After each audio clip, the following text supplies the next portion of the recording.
3-month campaign and she was supposed to introduce herself to the American people. No wonder people were Googling, did Joe Biden drop out? And so... No. You're saying 3 months wasn't long enough? It was too long. So it seems some people still haven't accepted Kamala Harris's loss in last year's election. Like, we don't know in Britain, for instance, when you have a short election, it's not like you don't know who the leader of the party is for months and years before that. But you're either the person who's Googling the day before, did Biden drop out, or you know in a week. You know, did anyone in this audience not know enough about Kamala Harris pretty much after a week? It's been 8 months, and somehow people are still blaming everything except Kamala for losing. But Bill Maher isn't buying that. He believes Kamala should take her share of the blame, and he made that very clear when a few confused Democrats tried defending her on his show. As usual, hit subscribe and turn on notifications.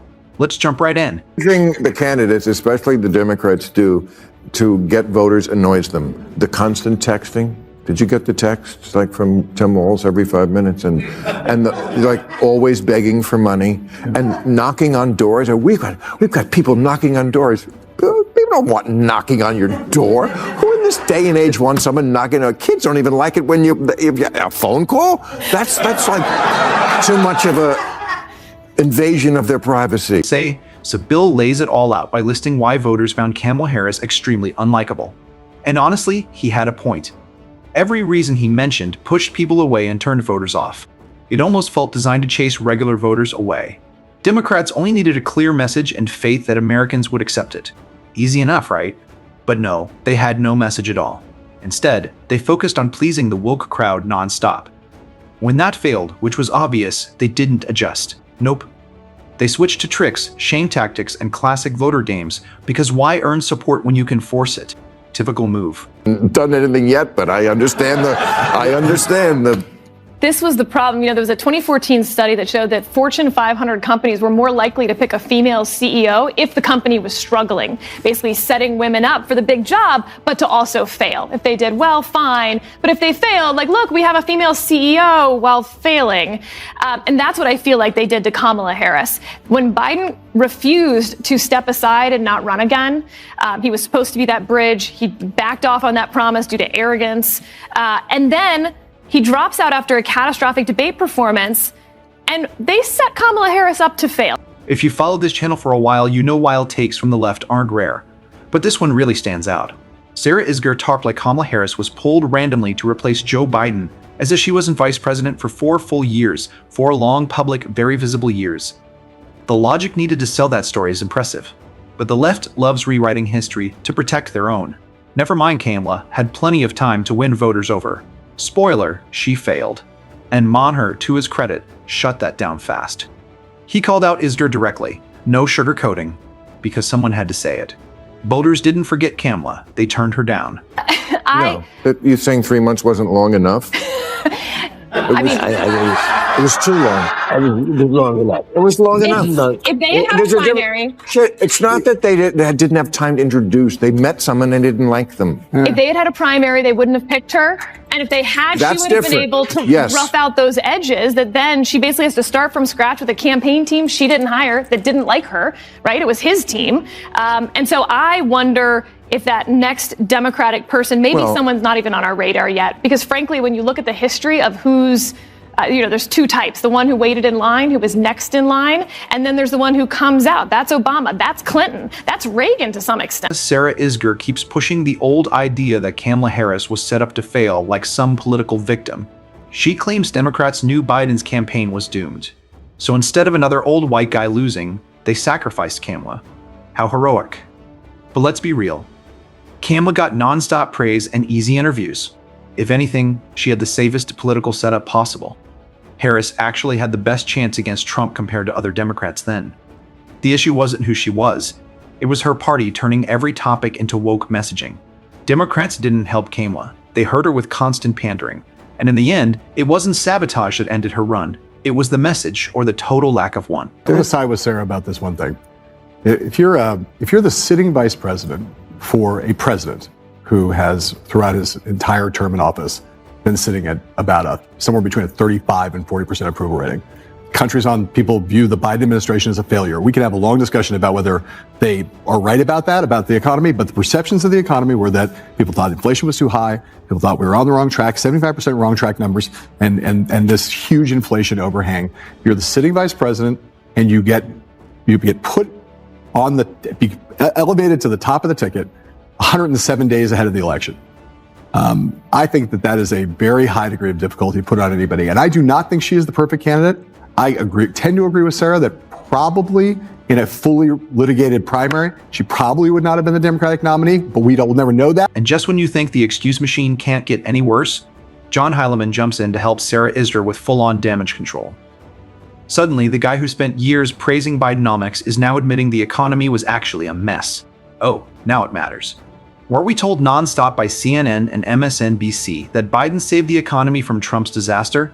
That inflation was temporary, gas prices were fine, and grocery costs were just in our heads. Fast forward to now, and Hellman claims Biden's bad economy made it hard for Kamala Harris to campaign. Give me a break. Even Bill Maher couldn't hide his frustration. He looked disgusted listening to Hellman and Isler twist themselves into pretzels trying to explain Kamala's loss. Anybody who's had the difficulty of that situation, elevated that late in the campaign. Why? Democrat would have needed to run away from Bill, the I don't know Biden if you know this, but the vice president of the United States is basically shoved in a broom closet for 3.5 years. I know. Like, you couldn't. She was more popular in there. Yes, well. I mean, this idea that in a mass media age, that 107 days is not long enough to know somebody. You are way overestimating the American people in terms of what their ability. No. You have someone like Donald Trump has become a universally known, understood, loved by some, hated by others over the course of being omnipresent for 8 years. Okay. Barack Obama becomes president of the United States after running for 2 years as president, runs a 50-state primary, is on television, does dozens of Democratic debates. Now wait a second. Bill Maher is about to jump in, but before he does, let's be clear. Kamala Harris wasn't hidden away in some forgotten corner like her defenders claim. No, she was given real power, big responsibilities. Remember the border crisis? Yeah, that one. She completely dropped the ball. Under her watch, millions of undocumented migrants crossed into the U.S. while she smiled, waved, and avoided the border for as long as possible. And it gets better. She was offered chances to connect with voters, like going on the Joe Rogan podcast, and she turned them down. Tough questions clearly weren't on her schedule. The few interviews she did give were full of word salads, awkward laughs, and no real answers. So no, Kamala wasn't sidelined. She was front and center, and she failed repeatedly. That's why she wasn't popular. Ever watched this show? But I had Michael Douglas on this week. Yeah. at the top, we were talking about this, And he made a very good point that every other country in the world can do it in months, sometimes weeks. Why can every other country do it in that short a period of time? Are they all so much brighter than America? I don't think so. Well, mostly parliamentary. I mean, there's literal reasons, right? We don't have a parliamentary system. I mean, we also have a First Amendment. We don't make people campaign this whole time. The American people want to give them $20, and so they can afford it. I mean, small dollar donors are arguably the worst thing that's happened to our politics, as it turned out. It's a small dollar donor didn't make $20 billion. A lot of it. Look, Kamala Harris started out fairly popular. She had attention, media hype, and the historic narrative behind her. But here's the issue. Her party's non-stop woke focus smothered any real connection she could have had with everyday Americans. The messaging wasn't motivating. It was draining. People didn't want lectures about pronouns and privilege while struggling with gas and grocery prices. That's why voters didn't trust Kamala to lead. Not because she's a woman. Not because she's a woman of color. But because she became the symbol of everything voters were sick of. Meanwhile, Trump, for better or worse, promised a stronger economy, lower inflation, and fewer culture fights. He was blunt, relatable, and for many, the safer option. Compared to Kamala's vague slogans and nervous laughter, the choice felt obvious. It was instinct. The person who's Googling the day before, did Biden drop out? Or in a week. Did anyone in this audience not know enough about Kamala Harris pretty much after a week to make a decision? Yeah, people. How It's are you ridiculous. gonna enforce We just get sicker of them. what? So How are you going to tell people they they say can't the talk same about politics? What? How with free speech that I know you love? Yeah. How are you going to limit people's ability to run for office? I'm not limiting. We're not making a law. Bill, are you? Isn't there somehow of ability course. to reduce the amount of money trying- involved Get in rid politics? of super PACs by making it no limits, full disclosure. 24-hour disclosure. We could should fix have democracy instant in a disclosure. minute. Get rid of gerrymandering. Get rid of money in politics. Get Wait, rid get of rid of it. You're not the gonna get rid of electoral it. It's college. water. No, none of that is. We're going to keep working with this constipated system that we live with. Bill's instinct go alpha made a point that seemed to go over some heads. He said in today's world of nonstop news, viral clips, and short attention spans, it only takes about a minute to understand who a candidate really is. Trump being a celebrity wasn't why he won. It was the message. Make America great again. Simple, clear, and memorable. It cut through the noise and stuck, whether you liked it or not. And it worked. Now you ask yourself this. Can you name one Kamala Harris message that came even close to that impact? Something clear and powerful enough to rally people. Exactly. Her campaign had style but no substance. Endless word salads, empty phrases, and awkward laughs. That's not leadership. That's nothing leadership. That's nothing. Is that no people were late deciders in the election. No, Nobody they were. I decided. talked about them last week. Right, Christmas Eve shoppers, so those people apparently needed longer than 90 they days. would have been undecided. They always would have been. Exactly. They were always That's why I call them.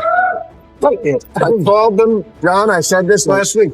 I call them Christmas Eve shoppers. My father was one. People who don't buy their presents until the Christmas Eve night. He would go into the store, and he wouldn't feel like he could do it until he was fully in the spirit. You had to be in the store on Christmas Eve with Santa and all the fucking elves and everything that was going on.